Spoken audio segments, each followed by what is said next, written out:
Talk, sir. Thank you very much. Thank you very much, Mr. Dadrawala. Dr. Lalit Kapoor, our lawyer friend, a lawyer not by profession, but always helps all doctors to deal with legal cases, or rather medical legal cases.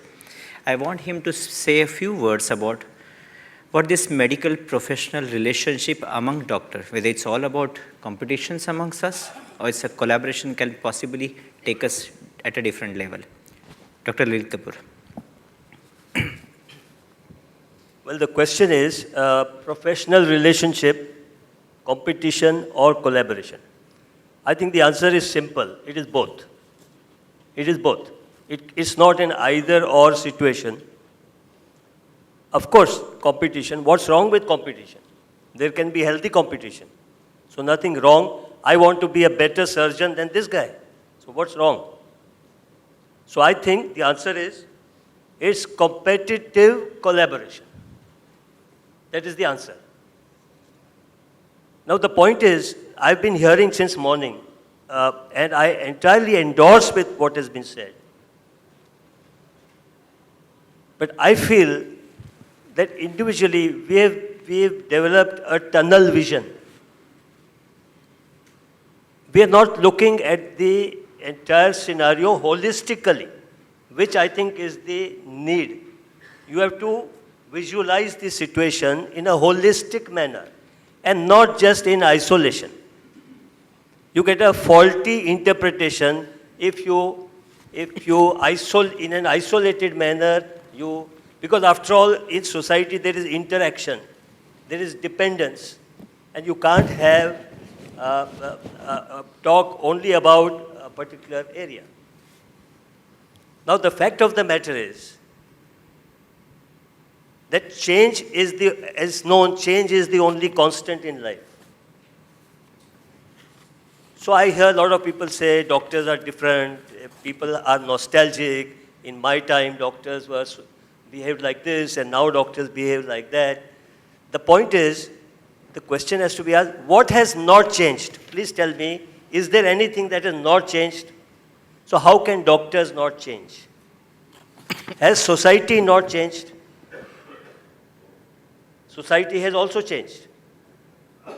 And therefore, this question of the professional relationship also has a strong bearing.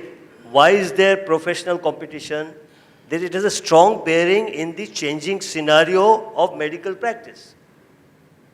In earlier days, when I was a medical student, they said, you have to master the art and science of medicine. Medicine is not only a science, it is also an art. The same evidence. One doctor diagnoses a heart attack, another doctor diagnoses as GERD, we will be sued as in medical negligence. Because society also expects us from too much. I mean, if you really look these two aspects, we also make a lot of judgmental errors. But we are probably dealing with life. One of my error might kill a patient. Probably judges may not kill a patient.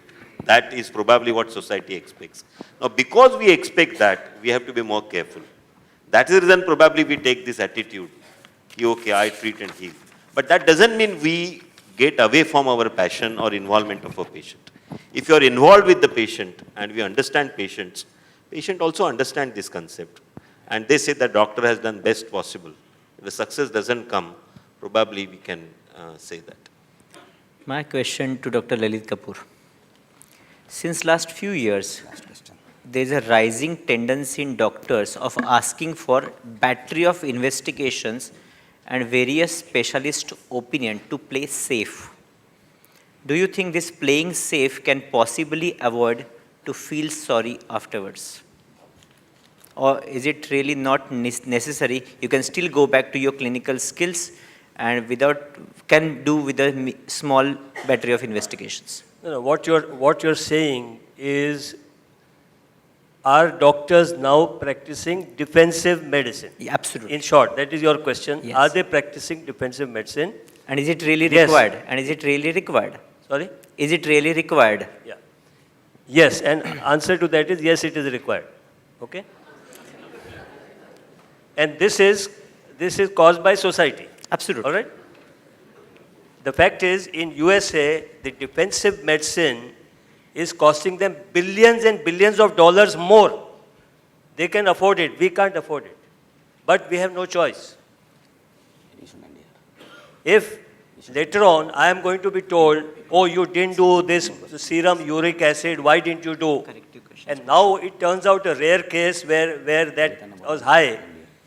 Then I am going to be blamed, and the courts and the judges, they are not going to say that, oh, it's all right, you try to save money for the patient. And the patient also will say, I would have begged, borrowed, stolen, why didn't you do it? You should have done it. Why didn't you do it? All right? So in such circumstances, why should I take a risk? Tell me that. I am telling you openly that compared to, say, 20 years ago, I am doing a lot of unnecessary investigations. I am saying that. And every doctor is doing that. If I do a simple hernia operation, I would do 3 or 4 tests 20 years ago. Today I do 10, 15 tests. And why do I do? Why? I don't want to miss anything. I don't want to be told that you didn't do it. Why should I not? And today the situation is going to come like in the USA. On one patient, there are 5, 6 consultants. There is a diabetologist, there is a pulmonologist, and there is an infection specialist. If post-operative patient gets fever, please call the infection specialist. And that is being forced upon the medical profession because survival is the strongest instinct. I have to survive, right? Survival is the strongest instinct, more strong than the sexual instinct also. I agree. All right? So if I survive only, anything can happen. All right? So therefore, I'm going to practice defensive medicine. Every day we tell our members of our association, please be better safe than sorry. That's the title of the book I have written, Better Safe Than Sorry. Rather over-investigate, then later on come into problems. Thank you very much. I think it was a very exciting and variegated, multicolored, multifaceted discussion from a variety of beautiful talks with different concepts coming up. I think that was a nice mix. So there was no stereotype type of thing coming up. It was full of variegatedness, and I think the audience really enjoyed it. So thank you very much, all of you, for being with us and giving us a valuable time. One sec, hold on.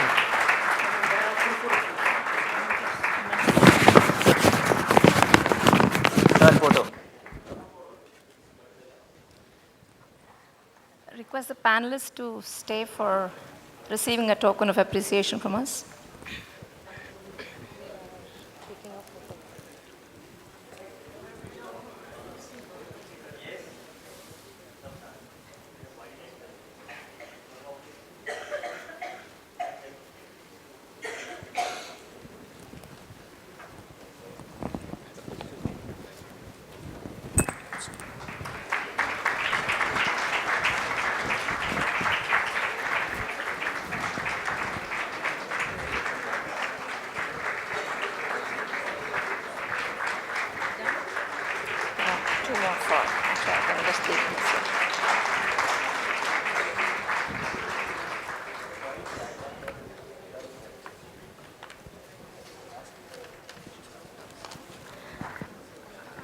We conclude a very exciting session. I know the discussion could go on, but we are short of time.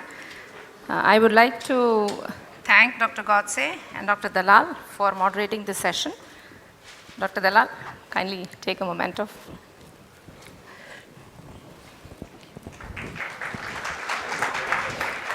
A special thank you to Dr. Ajay Godse. He is one of the forces behind organizing this meeting, and also Dr. Suraj, who is behind at the audiovisual.